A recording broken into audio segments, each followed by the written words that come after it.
안녕하세요. 오늘은 현충일인데, 자, 현충일은 한 300만 명이 공산주의와 싸우면서 이 땅에 참 전국토가 이렇게 참 시체로 덮인 순국 선열들을 추모하는 날입니다.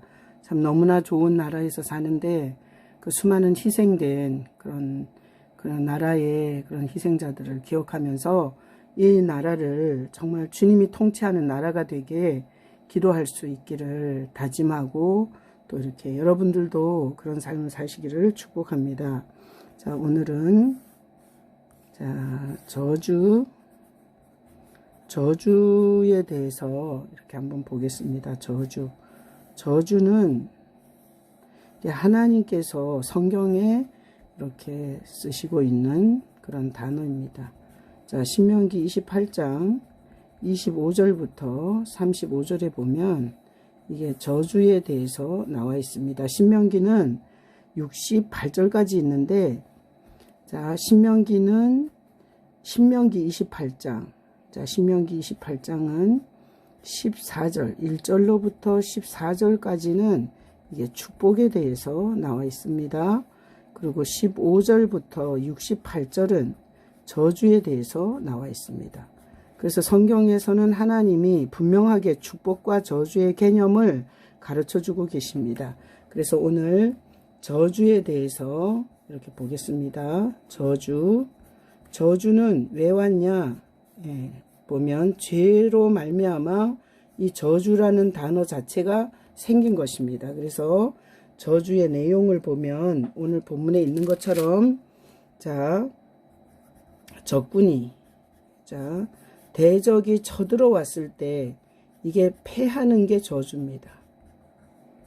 이게 적군에게 패하는 게 저주입니다. 그 다음에 또 여기 보면 죽은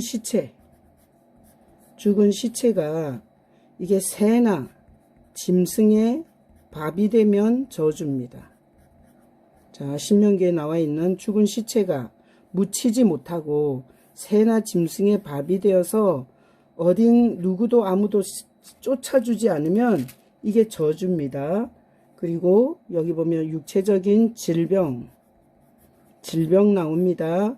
근데 이 질병이 치유되지 못하는 것이 저주입니다.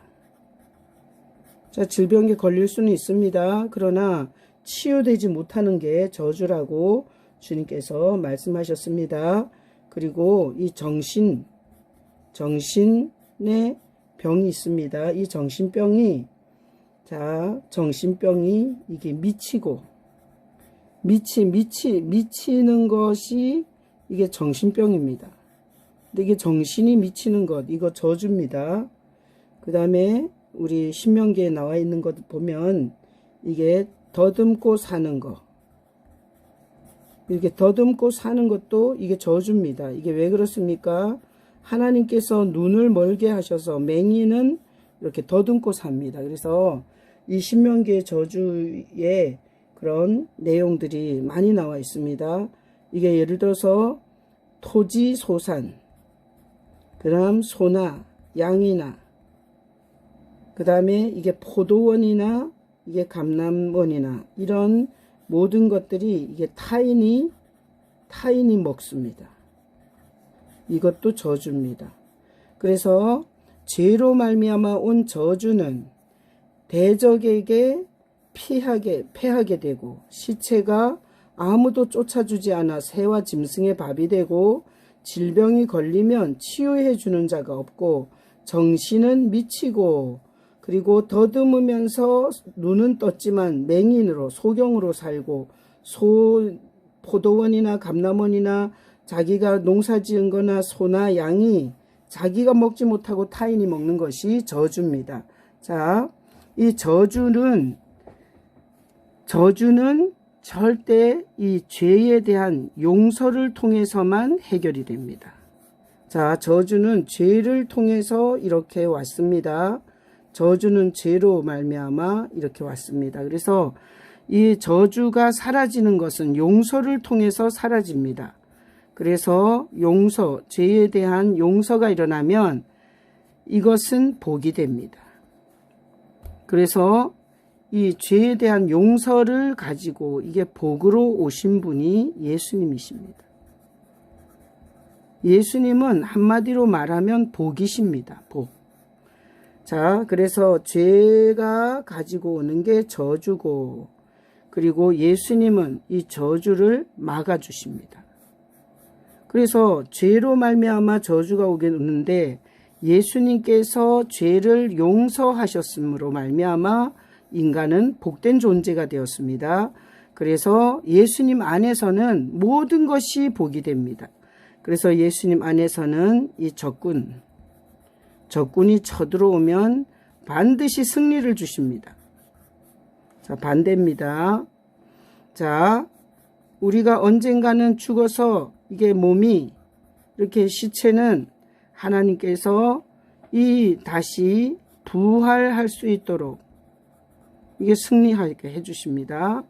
그리고 예수 안에서는 자, 우리도 질병에 걸립니다. 그러나 예수님께서 치유해 주십니다. 우리가 암이라는 병에 걸렸다가 혹시나 치유되지 못하고 그런다 할지라도 다시 예수님이 오실 때 부활에 이르기 때문에 그것은 치유받는 것입니다. 자, 예수 안에서 정신은 평안을 누립니다.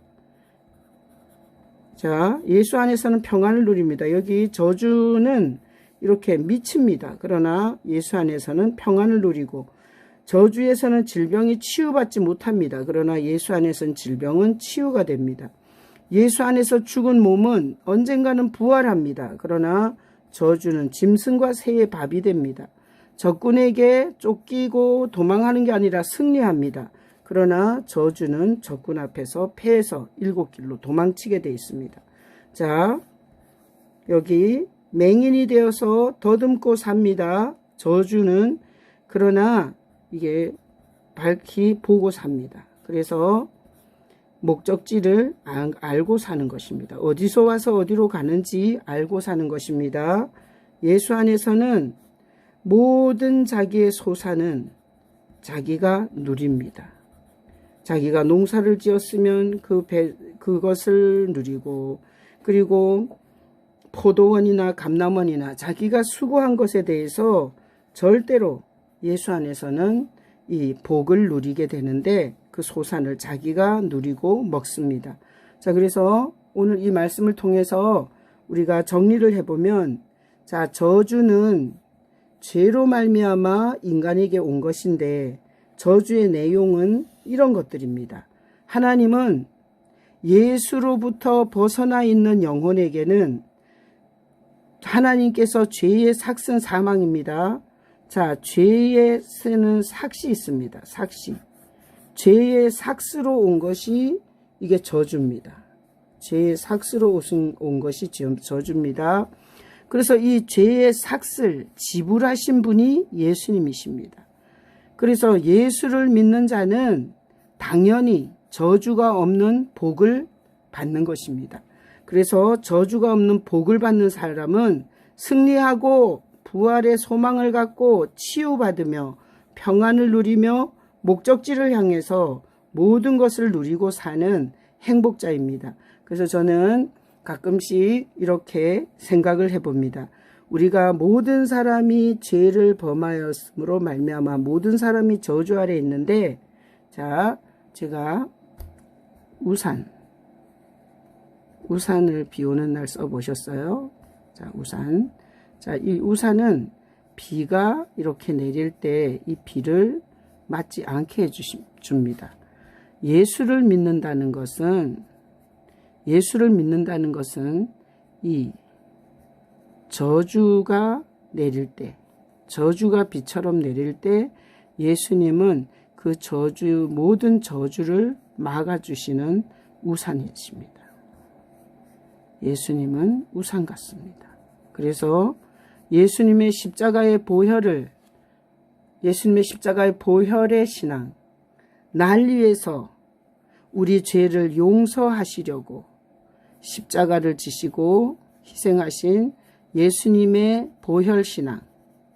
보혈신앙은 마치 우산이신 예수 아래서 저주를 다 막아주는 이런 인생을 사는 것입니다. 그래서 예수 안에서는 뭐가 없습니까? 저주는 없습니다. 예수 안에서는 저주는 없습니다. 예수 안에서는 모든 것이 복이 됩니다.